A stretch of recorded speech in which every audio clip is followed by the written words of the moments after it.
Assalamualaikum warahmatullahi wabarakatuh.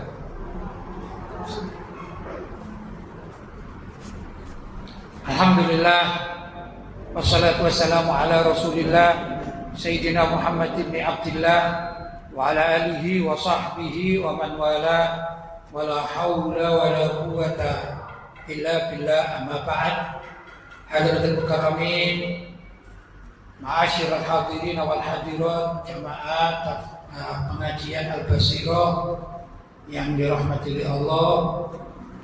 Hari ini kita masih membahas tentang adab undangan, adab sopan santun kalau diundang makan atau juga istilahnya diajak makan, baik kita yang makan maupun undangan yang akan makan. Intinya terkait dengan hal tersebut sebagaimana terpaktub dalam kitab Mukhtasar Minhajul Qasidin yang ditulis oleh Al-Imam Ahmad bin Muhammad Al-Maqdisi. Saya bacakan babnya. Wa ammal adabu, saya ulangi, wa amma adabul ijabati, adapun tata cara memenuhi undangan makan ini ya. Fa in kanat da'watu ursin, apabila undangan itu untuk hadir akad nikah, fal ijabatu 'alaiha wajibatun, maka memenuhi undangannya itu wajib hukumnya. Idza da'ahu, apabila diundang oleh al-muslimu, seorang muslim, fil yaumil awal, pada hari pertama. Maksudnya pada saat akad nikah, bukan resepsinya. Kalau resepsinya tertunda ya, yang wajib itu hadir akad nikah di hari pertama. Fa in kanat li ghairihi fahuwa atau fahiya, fa in kanat li ghairihi fahiya jaizatun. Tapi kalau bukan hari pertama yang diundangnya, tertunda misalnya, karena ada sebagian acara kemanten itu misalnya akadnya hari Jumat ya, kemudian resepsinya hari Sabtu, kan ada yang namanya hari kedua juga. Hari kedua kita datang boleh, bukan berarti tidak boleh, tapi tidak wajib. Adapun kalau diundang hadir pada hari pertama, selagi tidak uzur kita ini ya, maka hukumnya wajib hadir gitu. Kecuali kalau memang uzur itu macam-macam ya. Uzur misalnya kebetulan di rumahnya tidak sengaja ada tamu, pas hari H diundang tetangga ya, atau teman gitu. Itu pertama uzur. Yang kedua uzur sakit. Yang ketiga tempatnya enggak terjangkau. Saya juga sering kadang-kadang mendapatkan undangan kemanten misalnya di Palembang gitu. Wah, ke Palembangnya sendiri itu kan masyakoh itu sulit ya untuk kita datang ke sana. Itu namanya uzur.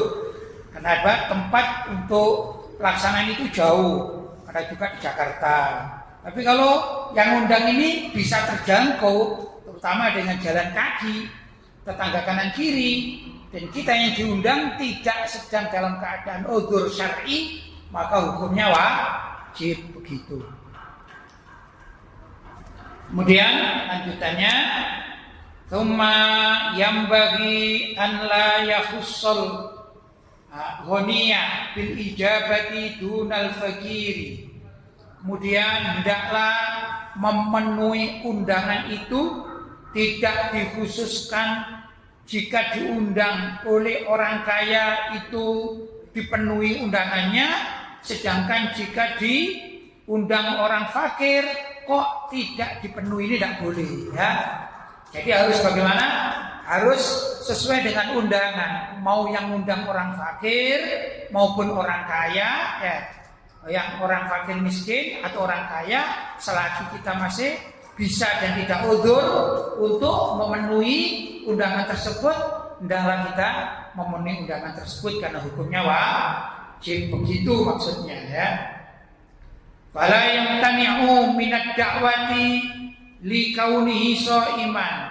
Demikian juga tidak mencegah untuk hadir undangan kemanten itu karena dirinya sedang puasa sunnah, bal yahdur, bahkan tidaklah dia ini tetap hadir. Jadi menghadirinya bukan urusan makannya ini ya. Yang wajib itu diundang hadir. Kalau dia dalam keadaan puasa ya tidak ikut makan begitu ya. Intinya seperti itu ini. Fa in kana tatawwan, apabila puasanya itu tatawwu itu sunnah, bukan kodok puasa ya. Wa alima anna fitrahu yasurru akhahul muslimu falyuftir. Apabila dia puasa sunnah dan dia tahu apabila dia makan itu menyebabkan temannya yang mengundang dari orang muslim yang mengundang itu senang, ya suruh, maka falyuftir, hendaklah dia membatalkan puasanya. Jadi kalau kita sedang puasa sunnah, entah Senin, entah Kamis, atau memang ya sedang puasa sunnah, ada orang puasa sunnah itu tiap hari puasa, itu ya ada saja. Kemudian diundang oleh tetangganya atau saudaranya, ya, ntar dia berangkat. Nah, nanti dilihat di sana. Kalau sekira tuan rumahnya, tatkala kita tidak makan dan kita mengatakan maaf ya saya puasa, biasa saja, maka tidak apa-apa, puasa lanjut tidak apa-apa, ya lanjutkan puasanya.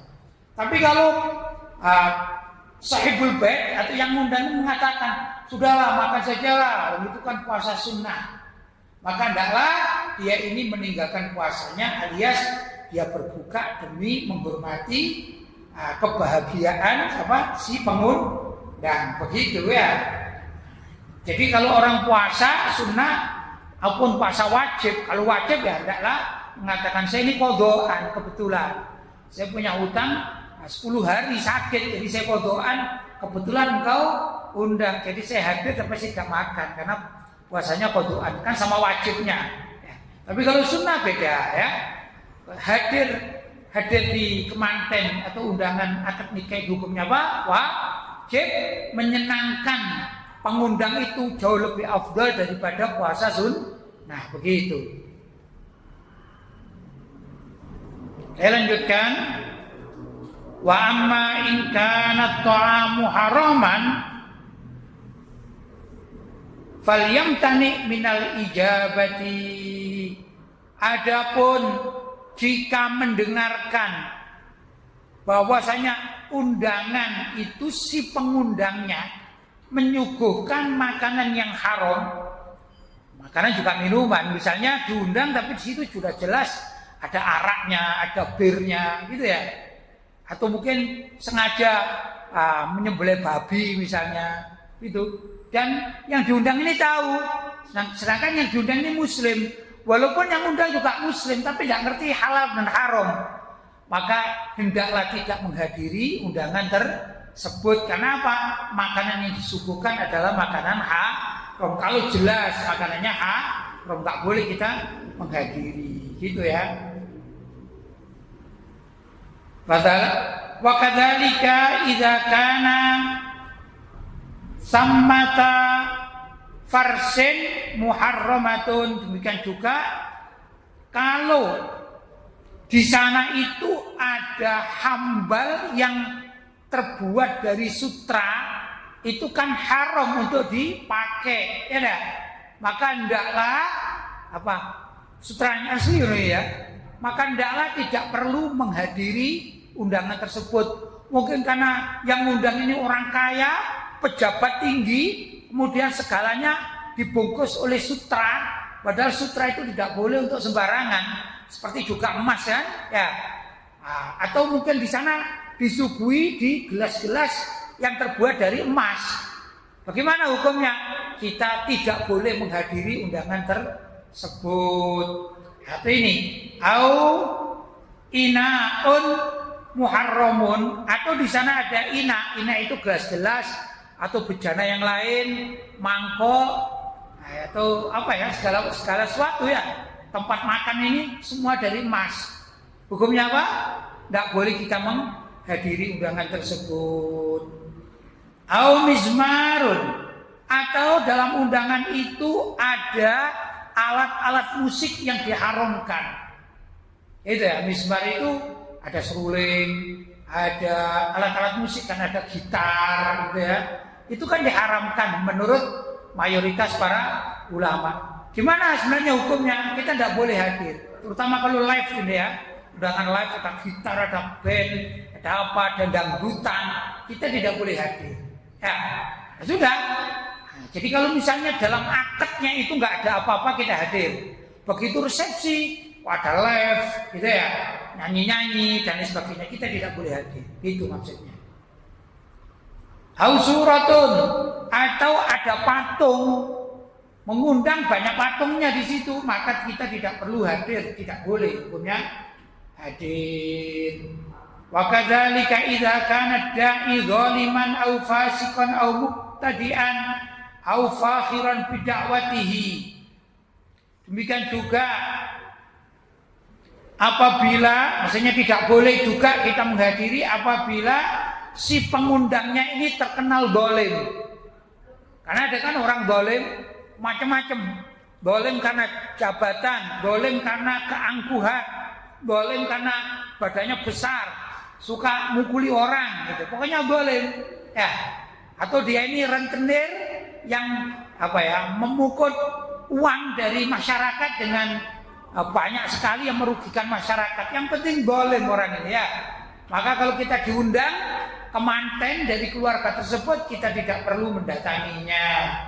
Au fasikon, atau yang mengundang ini orang fasik. Orang fasik adalah orang yang ahli maksiat dan dikenal. Orangnya suka judi, orangnya suka mabuk, suka main perempuan, suka apalagi ya, maling misalnya, ya kan, koruptor misalnya. Pokoknya yang dolim-dolim itu bagaimana? Kita tidak perlu menghadiri undangannya, begitu. Kenapa? Karena orangnya fasik, dolim termasuk kefasikan. Au mubtadi'an, atau ahlul bid'ah. Pengundangnya ini ahlul bid'ah. Ya, apa ahlul bid'ah itu? Dia penganut aliran sesat, ya. Misalnya, maka kita tidak boleh menghadirinya. Sama sekali contoh ini, penganut aliran sesat. Kita diundang dalam satu acara makan, entah itu kemantenan atau haflah apa gitu, yang di situ mengundang, ini kan yang undang muslim ya, tapi mengundang pendeta, mengundang biksu, gitu ya, mengundang tokoh-tokoh lintas agama, itu kan bid'ah, bid'ahnya bid'ah dalalah, bid'ah yang sesat. Kita diundang, maka kita tidak boleh hadir. Ya, begitulah. Ini harus tahu kita kalau diundang sesuatu kita pilah-pilah. Harus milih mana yang diperkenankan oleh syariat atau yang tidak. Ya. Kalau yang melanggar syariat, misalnya pakai musik-musik, yang musik-musik itu tidak dianggap darurat oleh syariat. Kalau yang dianggap darurat, boleh maksudnya, ya itu seperti rebana itu boleh. Tapi kalau musik-musik yang tempat muharramat itu tidak boleh. Seperti ada gitar, gitu ya, ada bunyi bengklong, bengklong, itu juga menurut sebagian ulama, itu tidak boleh hukumnya. Begitu. Ini kita tidak perlu hadir. Jelas ya? Mufakhiran bidakwati, atau kalau pengundangnya itu sengaja membanggakan dengan undangannya itu. Dia umumkan, hari ini saya mengundang dan pengeluarannya uang ini 1 miliar misalnya gitu ya. Demi untuk tafakhur, sombongan, maka tidak boleh untuk menghadirinya. Fayam bagi alla yaksida bil ijabati ila da'wati nafsal akli bal yanwi bihil iktida bisunnah. Demikian juga kalau kita menghadiri undangan seseorang itu, kita tidak boleh niat untuk nyari makan di situ. Wah, enak undangannya Pak Polan, ya, Bu Polana. Karena apa? Itu makannya sedap sekali. Tidak hadir aja, rugi kalau tidak hadir. Tidak boleh seperti itu. Tetapi tidaklah niat al-iktida mengikuti sunnah. Bahwasanya diundang terutama kemanten ya akad nikah, maka hadirnya hukumnya wajib. Itu min sunnatin Nabi sallallahu alaihi wasallam. Wa ikramu akhihil mu'min. Demikian juga di samping niat iktidak di sunnah, mengikuti sunnah Nabi Muhammad sallallahu alaihi wasallam, sekaligus menghormati saudaranya sesama muslim. Wa yanwi siyanata nafsihi amman yusi'u bihi dhanna. Demikian juga menjaga terhadap dirinya agar orang lain tidak menjadi buruk sangka atau suudon. Kenapa kalau saya undang kok tidak mau, gitu ya? Nah, maka dia hadir, artinya menjaga agar dirinya ini tidak diburuk sangkai oleh orang lain, tidak disuudoni oleh orang lain. Itu caranya. Warubbama kilalahu idam tana'a ada mutakabbirun. Kenapa? Karena ada kemungkinan apabila dia tidak hadir itu akan dikatakan fulan ini orang yang sombong, begitu ya. Supaya tidak terjadi itu, maka kita menghadiri undangannya selagi tidak ada udzur syar'i, gitu ya. Tidak ada hajat lain yang lebih penting, begitu. Wayang bagi hendaklah an yatawadha'a fi majlisihi idza hadara. Hendaklah bertawadhu, merasa rendah hati fi majlisihi, di dalam majlisnya itu idza hadara, apabila dia menghadiri undangan tersebut. Wala yatasaddar, dan hendaklah tidak merasa ingin tampil kecuali kalau diminta oleh tuan rumah. Karena setiap orang kan beda-beda ya. Suatu undangan, saya contohkan saya misalnya, suatu undangan saya dianggap penting, misalnya diminta untuk doa, maka dianggap penting diminta di depan. Tapi kalau misalnya ada suatu undangan, situ banyak tokoh-tokoh sepuh, maka yang muda tidak terlalu penting, maka tidak perlu yang muda ini minta di depan terus. Tidak begitu ya. Selagi ada orang yang lebih penting, apalagi diminta oleh tuan rumahnya. Masuk dianggap penting oleh tuan rumah itu karena famili dekat, begitu ya. Ada orang biasa saja, tapi di dalam suatu acara pernikahan dia ini diletakkan paling terhormat. Kenapa? Karena dia ini pamannya, misalnya pamannya dari sahibul bait, begitu ya. Atau mertuanya, maka dia hendaknya mertua ini dihormati. Padahal si mertua ini orang biasa, pedagang-pedagang biasa, tapi dihormati. Karena setiap orang dalam satu majelis itu tentu beda-beda kedudukan dan kepentingan tuan rumah mengundangnya. Jelas ya? Nah, maka yang diundang ini hendaklah bertawadhu, wala yatasaddar, tidak menampakkan diri atau mengajukan dirinya agar di tempat yang paling terhormat. Fa in ayyana lahu sahibud dar makanan lam yata'addahu. Apabila tuan rumahnya sudah menentukan tempatmu di sini, sudah ada ditentukan ya tempatnya, atau diberikan kursi khusus, maka hendaklah tidak menolaknya, begitu. Wala yukthirun nadhara ilal makamil ladzi yakhruju minhu ta'am. Demikian juga tidak boleh matanya ini selalu melihat ke tempat di mana tempat itu tempat keluar masuknya makanan, begitu ya. Akhirnya, wah di pojok sana tempat makan yang dilihat terus begitu. Tidak boleh seperti itu ya. Kenapa? Fa innahu dalilun ala syarhi. Karena hal itu menunjukkan atas keserakahannya. Asyarh itu serakah atau tamak. Jadi kalau kita diundang di suatu tempat, jangan selalu mengintip tempat keluar masuknya suguhan atau makanan. Ya sudah, biasa saja. Kalau ada suguhan di depan kita, dipersilakan ya kita makan, gitu ya. Jangan mencari-cari mana tempat keluarnya. Ini kira-kira menunya apa dari habis ini yang keluar. Jangan menunjukkan keserakahan. Tak boleh. Jelas ya? mudah-mudahan pengajiannya ada manfaatnya. Wassalamualaikum warahmatullahi wabarakatuh.